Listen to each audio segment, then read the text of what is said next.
Suite de la leçon de statistiques descriptives, nous en sommes au paragraphe grand 1, petit 3. Avant, nous avons revu, en grand 2, petit 3, pardon. Avant, nous avons revu les caractéristiques de position, donc la moyenne et la médiane, et les caractéristiques de dispersion, l'étendue et les quartiles. Alors, on va maintenant faire des petites interprétations de toutes ces valeurs qu'on a obtenues. Donc, dans le tableau que vous avez dans vos leçons, on a repris toutes les valeurs calculées précédemment, donc pour chacun des 3 élèves, Jérôme, Bertrand et Julie. On a remis la moyenne, la médiane, l'étendue, les quartiles et l'écart interquartile.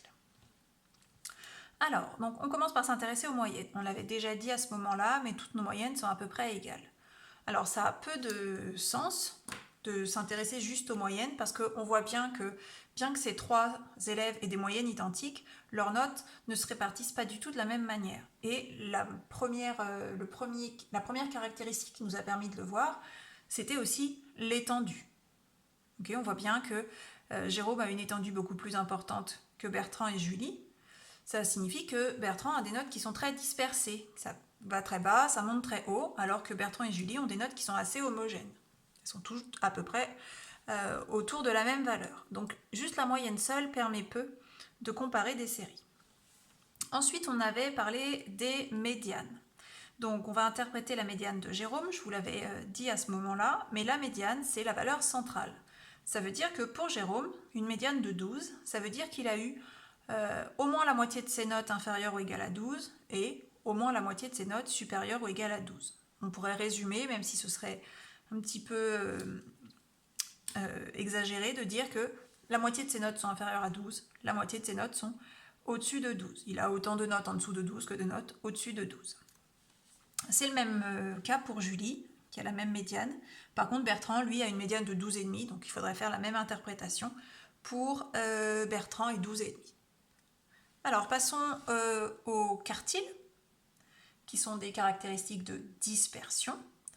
Les quartiles vont étudier la dispersion des notes par rapport à la médiane. Alors, pour le premier quartile de Bertrand, qui est ici en orange, il vaut 12. Ça veut dire que Bertrand a au moins un quart de ses notes inférieures ou égales à 12 et au moins 3 quarts de ses notes supérieures ou égales à 12. Pour Julie, le troisième quartile c'est 13, donc ça veut dire qu'au moins 3 quarts de ses notes sont inférieures ou égales à 13 et donc au moins un quart de ses notes sont supérieures ou égales à 13. On termine avec l'écart interquartile, donc je l'ai fait pour Jérôme, donc il est de 11. Je vous rappelle que l'écart interquartile, c'est l'écart entre les deux quartiles. Donc de 6 à 17, on a un écart de 11. Donc ça veut dire qu'on a au moins la moitié des notes de Jérôme qui sont entre les deux quartiles, c'est-à-dire entre 6 et 17. Alors toutes ces valeurs-là peuvent être représentées sur ce qu'on appelle un diagramme en boîte, qui permet de comparer assez facilement ces caractéristiques pour les 3 séries. Alors je vais vous les tracer et puis on va voir effectivement qu'ils sont très pratiques. Alors voilà le premier diagramme en boîte, ou boîte à moustache parfois on appelle, de Jérôme. Alors je vous montre comment je l'ai obtenu. J'ai commencé par faire une droite graduée avec les différentes valeurs possibles de la série. Alors ici on a la valeur minimum de la série de Jérôme, c'est 4. Ici, on a la valeur maximale qui est 18. Ensuite, le rectangle en elle-même, la boîte, ici c'est Q1 et ici c'est Q3. Donc là c'est le min, là c'est le max de la série. Donc on fait un rectangle qui va de Q1 jusqu'à Q3 et avant et après on fait ce qu'on appelle les moustaches. Et ici, c'est la médiane. Voilà, donc on peut colorier la boîte si on veut. Et ensuite, je vais faire la même chose pour Bertrand et Julie.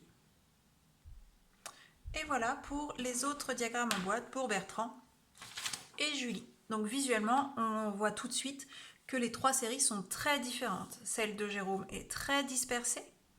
Celle de Bertrand est très regroupée autour de la médiane, mais on a des valeurs extrêmes, en particulier celles-ci qui ont une grande influence sur la moyenne par exemple.